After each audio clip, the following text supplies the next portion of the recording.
हाँ जी, welcome back to account शास्त्र द डेबिट क्रेडिट फंडा।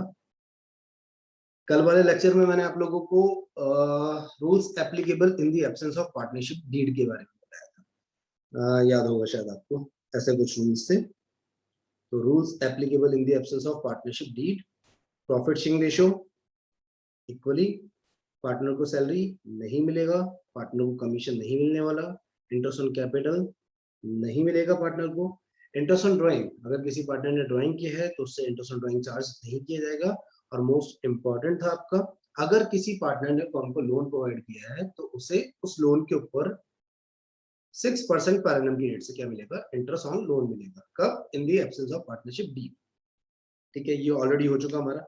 उससे जस्ट पहले वाले लेक्चर में मैंने शायद आप लोगों को पीएनएल एप्रोप्रिएशन अकाउंट बनाना बताया था कि पीएनएल एप्रोप्रिएशन अकाउंट कैसे बनता है। नॉमिनल नेचर का अकाउंट है, जो भी एक्सपेंस होंगे वो डेबिट में आने वाले हैं, जो भी इनकम होगी क्रेडिट में आने वाले हैं। कहाँ से बनता है आपका पीएनएल एप्रोप्रिएशन अकाउंट? जो आपका पीएनएल अकाउंट खत्म होता है, किस पे खत्म होता है? Profit and loss account, net profit के ऊपर। तो वो जो नेट प्रॉफिट होगा, वो नेट प्रॉफिट आप ट्रांसफर करते हैं पीएनएल एप्रोप्रिएशन में, कहाँ? क्रेडिट साइड पे। और पार्टनर को जो भी पे करना है, like salary, interest on capital, commission, अगर आपको कुछ रिजर्व मेंटेन करना है तो वो भी आपका डेबिट में आने वाला है। और अगर पार्टनर से कुछ इंटरेस्ट ऑन ड्राइंग चार्ज करना है तो वो क्रेडिट में आने वाला है। ये ऑलरेडी हम डिस्कस कर चुके हैं, लेकिन मैं अगेन क्यों डिस्कस कर रहा हूँ? क्योंकि आज मैं आप लोगों को इंटरेस्ट ऑन कैपिटल की कैलकुलेशन सिखाऊंगा।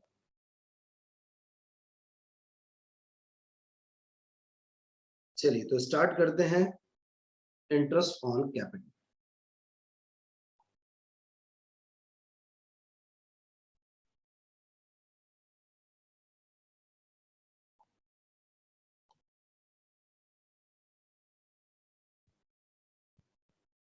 Interest on capital.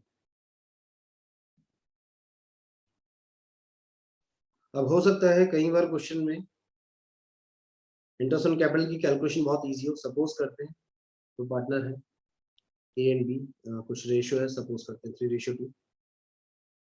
Capital on 1 अप्रैल 2010, ये है 5 लाख और बी की कैपिटल है 3 लाख। क्वेश्चन में आपको बोला है calculate interest on capital at the rate suppose 10% per annum. अब इससे इजी कैलकुलेशन कुछ नहीं हो सकता। कैपिटल गिवन है 5 लाख 3 लाख। क्या कैपिटल में कोई फ्लक्चुएशंस हुए हैं? क्या किसी पार्टनर ने एडिशनल कैपिटल लगाया है? हमारे पास कोई इंफॉर्मेशन नहीं है। क्या किसी पार्टनर ने अपनी कैपिटल को विदड्रॉ किया है? वो भी नहीं है। सिंपली आपको बोला है कैलकुलेट इंटरेस्ट ऑन कैपिटल 10% पर। तो एक ही केस में आप क्या करने वाले हैं? हम ये अज्यूम करेंगे एक ही capital throughout the year 5 lakh रही, तो 5 लाख का 10% 50,000। और बी के केस में बी की कैपिटल थी 3 लाख। 3 लाख का आप कैलकुलेट करेंगे 10%, 3 लाख का 10% 30,000, खत्म। ठीक है। अब आप बोलेंगे सर फिर ये टॉपिक हम क्यों पढ़ रहे हैं जब इतना ईजी है? कई बार क्या होता है, कैपिटल में कुछ फ्लक्चुएशन हो जाते हैं। एग्जांपल लेते हैं, अगेन दो पार्टनर अज्यूम कर लेते हैं ए एंड बी। रेशियो आप जो लेना चाहें इक्वली ले लेते हैं इस बार, 1:1। कैपिटल ऑन 1 अप्रैल 2020 में ए और बी की जो कैपिटल थी 1 अप्रैल 2020 की, वो थी आपकी 3 लाख एंड 2। दो partner A and B, profit sharing ratio 1:1। 1 April को कैपिटल थी, 1 अप्रैल 2020 को ए की कैपिटल 3 लाख और बी की कैपिटल कितनी? 2 लाख। ठीक है। अब किसी भी रीजन से ए और बी के बीच में लड़ाई हो सकता है ए को ये लग रहा है कि यार प्रॉफिट शेयरिंग रेशियो इक्वल चल रहा है, काम इक्वल कर रहे हैं, तो फिर मैंने कैपिटल ज्यादा क्यों लगा रखी है? ऐसा ए के माइंड में आ सकता है। ठीक। तो 1 अक्टूबर तक तो ए इस चीज को झेलता रहा, मैनेज करता रहा। बट 1 अक्टूबर को ए ने बी को बोला कि दोनों की कैपिटल इक्वल हो।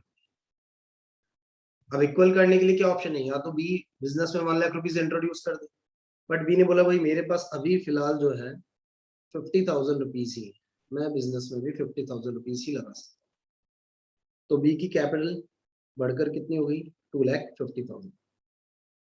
बट ए अभी भी खुश नहीं है, ए अभी भी नाराज चला कि नहीं यार इससे होगा क्या, मेरी कैपिटल तो अभी भी 3 लाख और आपकी कैपिटल अभी भी 2,50,000। ऐसे सिचुएशन में क्या किया, ए ने अपनी कैपिटल को परमानेंट विड्रॉ कर दिया। अब मैंने यहाँ एक टर्म यूज दिया, परमानेंट विड्रॉ। ये टर्म बहुत इंपॉर्टेंट है, यानी आपने अपनी कैपिटल में से विड्रॉ कर दिया, ठीक है। एक आप बिजनेस से पर्सनल यूज के लिए निकालते हो, उसे बोलते हैं ड्राइंग। और एक कभी भी क्वेश्चन में लिखा आ जाए कि परमानेंट विड्रॉ या फिर आउट ऑफ कैपिटल, ये दो टर्म आ जाए, परमानेंट विड्रॉ या फिर आउट ऑफ कैपिटल, अगर ये दो टर्म आ जाते हैं तो समझ जाना कि ये ड्राइंग नहीं है। ये ड्राइंग नहीं है। क्यों नहीं? क्या इम्पैक्ट है? जब आप ड्राइंग करते हैं तो आप फर्म को क्या पे करते हैं? इंटरेस्ट ऑन ड्राइंग पे करते हैं। लेकिन जब आप परमानेंट विड्रॉ करते हैं तो आपको फर्म को इंटरेस्ट ऑन ड्राइंग पे करने की जरूरत नहीं है, बट आपका इंटरेस्ट ऑन कैपिटल कम हो जाएगा।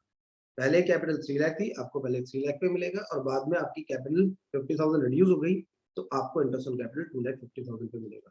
तो क्वेश्चन में ये बहुत ढंग से देखना कि वो ड्राइंग है तो नॉर्मली वो ड्राइंग के नाम से ही मेंशन होगा, और अगर वो परमानेंट विड्रॉ होगा तो परमानेंट विड्रॉ या फिर आउट ऑफ कैपिटल, ये टर्म यूज होगा, ठीक है। चलिए अब एक चेंजेस और ले लेते हैं। सपोज 1 दिसंबर 2020 ए और बी दोनों ने डिसाइड किया कि यार हमें बिजनेस में और कैपिटल इंट्रोड्यूस करना चाहिए। ए ने भी 1 लाख रुपए इंट्रोड्यूस कर दिया और बी ने भी 1 लाख रुपए इंट्रोड्यूस कर दिया। ये हो गई इनकी एडिशनल कैपिटल, ये भी प्लस हो गया, ये भी प्लस हो गया।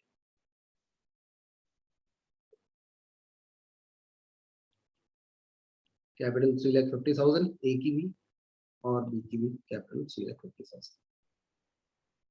अब फाइनेंशियल ईयर एंड होने तक 31 मार्च 2021 तक और कोई चेंजेस नहीं है, ठीक है। अब क्वेश्चन आपको बोल रहा है calculate IOC interest on capital suppose at the rate 12% per annum for the year ended on 31st March 2021। आपका फाइनेंशियल ईयर का बैंड हो रहा है 31 मार्च 2020, ठीक है। अब इसको भी सॉल्व करने की, अब देखो ये इतना सिंपल नहीं है जैसे पहले वाला एक एग्जांपल मैंने लिया था ये वाला, वहां पे कैपिटल में कोई फ्लक्चुएशन नहीं था, आपने डायरेक्ट कैलकुलेट किया। यहाँ पर कैपिटल में बार बार फ्लक्चुएशन हो रहे हैं तो आपको interest on capital according to time calculate करना पड़ेगा, ठीक है। वो कैलकुलेट करने के भी दो तरीके हैं। फर्स्ट मेथड ले लेते हैं अपन इसमें। फर्स्ट मेथड को नाम आप दे सकते हैं सिंपल मेथड। सबसे पहले मैं ए की बात करता हूँ।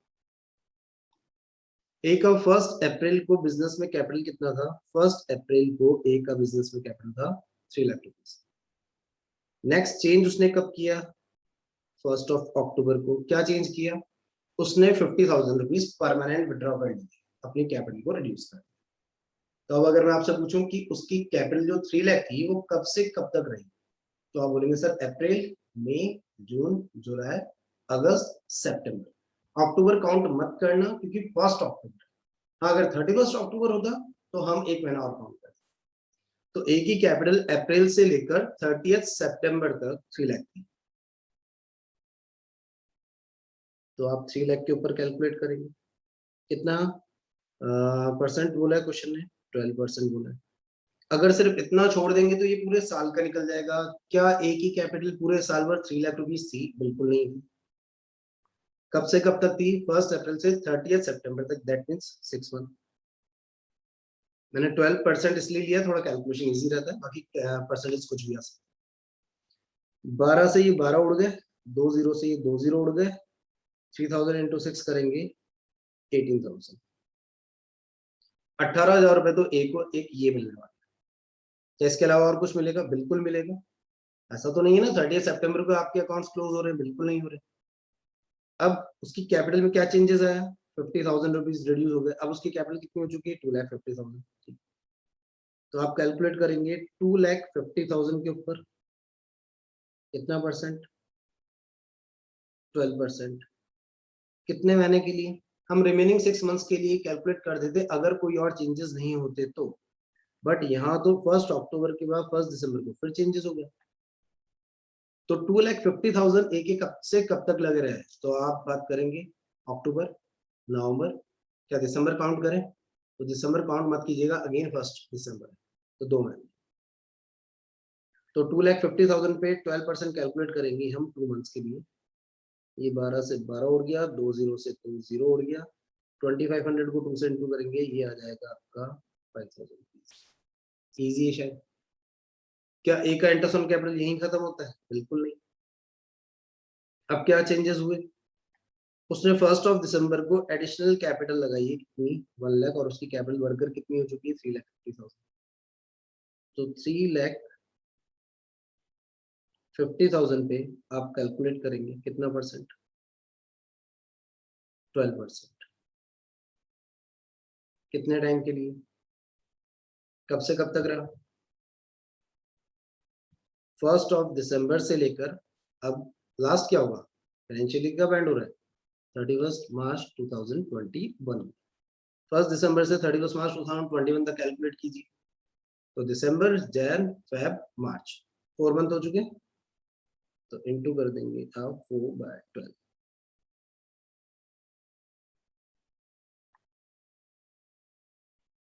3,500 इंटू 4, 3,000 इंटू 4 होता है 12,000, और 500 इंटू 4 करेंगे 2,000। 12 प्लस 2 होगी आपका 14,000। ठीक है जी। इसका एडिशन कर लीजिए तो आपको पता चल जाएगा कि पूरे साल भर का एक को इंटरेस्ट ऑन कैपिटल कितना देना है।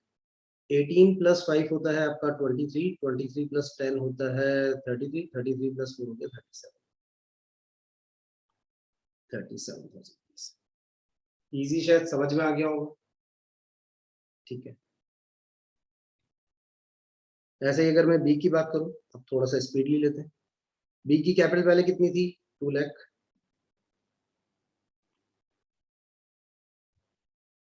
2 लाख, 12%। इसने भी फर्स्ट चेंजेस कब किए? 1 अक्टूबर को, 6 मंथ। 12 से 12, 2 जीरो से 2 जीरो, ये हो गया आपका 12,000। बाद में उसने 50,000 रुपीज ऐड कर दिए, तो उसकी कैपिटल होगी 2,50,000। 2,50,000 से आप उसको 12% से, और देंगे उसको कितने टाइम का? अक्टूबर, नवंबर, दिसंबर में फिर चेंजेस हुआ था, तो 2/12, ये आ गया 5,000 रुपीज। बाद में उसने भी बिजनेस में 1 लाख रुपीज और इंट्रोड्यूस कर दिया, उसकी कैपिटल बढ़कर हो चुकी है कितनी? 3,50,000। उस पर आप कैलकुलेट करेंगे 12%। कब हुआ ये? 1 दिसंबर को। दिसंबर, जैन, फेब, मार्च, 4 मंथ्स, 4/12। अगेन ये आ जाएगा आपका 14,000। टोटल ले लेते हैं। 12 प्लस 5 हो गया आपका 17, 17 प्लस 10 27, 27 प्लस 4 31। तो ये आ गया आपका इंटरेस्ट ऑन कैपिटल। कहाँ दिखाना होता है हमको? पीएनएल एप्रोप्रिएशन में। पीएनएल एप्रोप्रिएशन में कहाँ? Debit side. क्यों? क्योंकि पीएनएल एप्रोप्रिएशन कौन से नेचर का अकाउंट है? नॉमिनल नेचर का। नॉमिनल नेचर का रूल क्या था? Debit all expenses, credit all income. तो डेबिट साइड चला जाएगा इंटरेस्ट ऑन कैपिटल। ए को आप पे कर देंगे 37,000 रुपीज, बी को पे कर देंगे 30। ये हो गया आपका सिंपल मेथड। ठीक है। एक मेथड और है,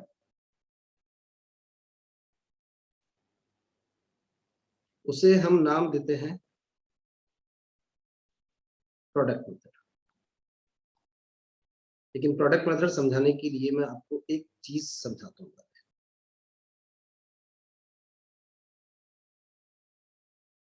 आपने ए का पहले कैपिटल कितना लिया था?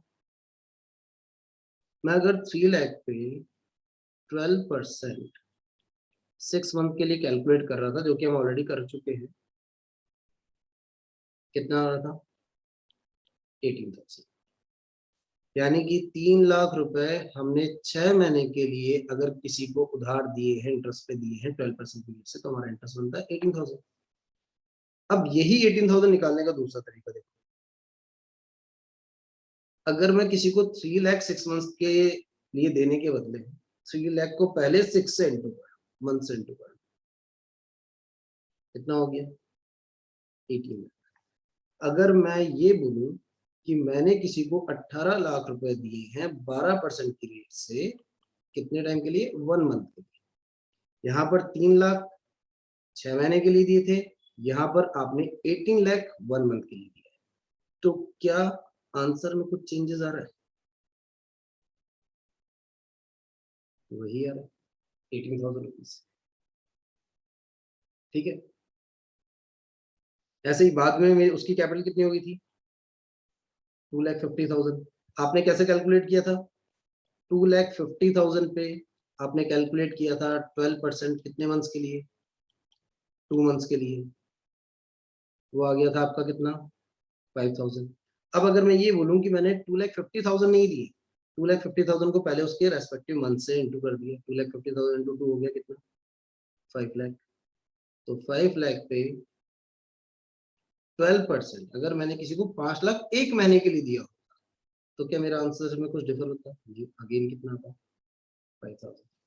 अब आप बोलेंगे सर ये भी तो टाइम ले रहा है, तो प्रोडक्ट मेथड करने का बेनिफिट क्या है? प्रोडक्ट मेथड में आप ये ऐसा इंडिविजुअल इंडिविजुअल नहीं करेंगे। आप करेंगे कैसे? ए का इंटरेस्ट ऑन कैपिटल कैलकुलेट कर रहे हैं। ए का पहला कैपिटल कितना था 3 लाख, कितने मंथ तक इफेक्टिवली लगा रहा 6 मंथ तक। 3 लाख इंटू 6 किया कितना आ गया 18। क्या निकाल लिया मैंने प्रोडक्ट निकाल लिया। ठीक है, बाद में उसकी कैपिटल कितनी हो गई 2,50,000। 2,50,000 इफेक्टिवली कब तक लगे रहे 2 महीने, कब से कब तक अक्टूबर एंड नवंबर। कितना हो गया 5 लाख। ठीक है, बाद में उसकी कैपिटल कितनी होगी 3,50,000। 3,50,000 कब से कब तक रहे 1 दिसंबर से लेकर 31 मार्च तक, यानी कि 4। ये हो जाएगा आपका 14 लाख। अब आप क्या कीजिए प्रोडक्ट का टोटल देखिए 18 प्लस 5 23, 23 प्लस 10 33, 33 प्लस 4 37। तो क्या होगा आपको कैलकुलेशन 3 बार नहीं करनी पड़ेगी। 37 लाख पर आप 12% कैलकुलेट कीजिए कितने टाइम के लिए 1 मंथ के लिए। 12 से 12 उड़ गए, 2 जीरो से 2 जीरो उड़ गए, ये आ गया आपका 37,000, जो कि सिंपल मेथड में भी वही आया था। बट देखो आपकी कैलकुलेशन फर्स्ट, आपकी कैलकुलेशन नंबर सेकंड और आपकी कैलकुलेशन नंबर थर्ड, एक भी कैलकुलेशन अगर गलत होगी तो फाइनल आंसर गलत होगा, और अगर फाइनल आंसर गलत होगा तो उसका इम्पैक्ट कहाँ जाने वाला है पी&एल एप्रोप्रिएशन अकाउंट पे। आपका पी&एल एप्रोप्रिएशन अकाउंट भी गलत। ठीक है, तो प्रोडक्ट मेथड में क्या करना है, जो अमाउंट है उसको उसके रेस्पेक्टिव मंथ से इनटू करना है, प्रोडक्ट कैलकुलेट करना है, प्रोडक्ट का टोटल लेना है, जो भी गिवन रेट है वो रेट लगानी है, इनटू में हमेशा 1/12। 1/12 का लॉजिक भी मैंने दिया आप लोगों को। आप 3 लाख पे 6 मंथ्स का कैलकुलेट कीजिए, या फिर आप 18 लाख पे 1 मंथ का कैलकुलेट कीजिए, बात एक ही है। ये इसके पीछे का लॉजिक है। ठीक है, ये चलो ए का निकाल दिया, सेम एज हम बी का भी कैलकुलेट कर सकते हैं। बी का कैपिटल पहले 2 लाख था, कब तक 6 महीने तक, कितना हो गया 12 लाख, प्रोडक्ट निकाल दिया। बाद में उसका कैपिटल कितना हो गया 2,50,000, कब से कब तक अक्टूबर एंड नवंबर 2 महीने, ये हो गया आपका कितना 5 लाख। बाद में क्या हुआ उसने कैपिटल 1 लाख रुपए और इंट्रोड्यूस कर दी, ये कैपिटल बढ़कर हो गई कितनी 3,50,000। 3,50,000 पे 4 मंथ्स कहाँ से कहाँ तक 1 दिसंबर से 31 मार्च, ये हो गया 14 लाख। प्रोडक्ट आ चुका है, प्रोडक्ट का टोटल ले लीजिए 12 प्लस 5 17, 17 प्लस 10 27, 27 प्लस 4 31। ये आ गया आपका total of product. Total of product पे यानी कि आप ये मान लीजिए कि आपने किसी को 31 लाख रुपीज 12% की रेट से कितने मंथ के लिए 1 मंथ के लिए, 12 से 12 2 जीरो से 2 जीरो, और ये आ गया आपका 31,000। यहाँ पर भी आपका कितना आ रहा था 31,000। चॉइस आपकी है, आप चाहे तो सिंपल मेथड से करें या प्रोडक्ट मेथड से, जो आपको सूटेबल। ठीक है, उम्मीद है समझ में आया होगा।